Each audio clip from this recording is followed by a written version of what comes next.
I'm taking you to Dharamsthala in Karnataka. More skeletons are tumbling out from the exhumation process that's presently on, as claimed by a whistleblower, a worker who claimed that he was being forced to dig out, to actually bury some of the victims of sexual assault and horror. 25 bone fragments have been found in Dharamsthala exhumation process. Was the whistleblower correct? But the bigger question is, whose skeletal remains are these that have been found right now?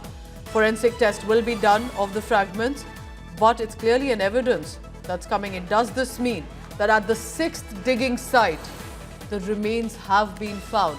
Remember, these are not ordinary locations where the bodies have to be buried or have been buried, and therefore that raises a question: whose bodies were these that skeletal remains have been found? Does this mean that the whistleblower who claimed that he fears for his life and for years hasn't been able to come up because of the fear, but has decided to, and finally decided to take that step, was correct after all?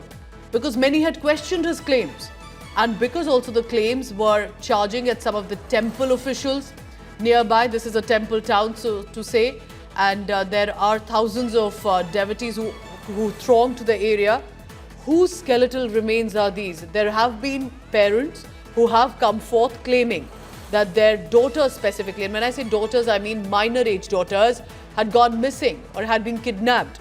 And they believe that if the exhumation process goes on and there is any recovery that's done, there should be checks whether it could be their child as well. So we'll be tracking more on that, but it's been definitely a significant breakthrough in the past few days, because there's 6th number site where the exhumation process was on. The first site, basically, apart from others, where there is, so to say, an evidence that has emerged.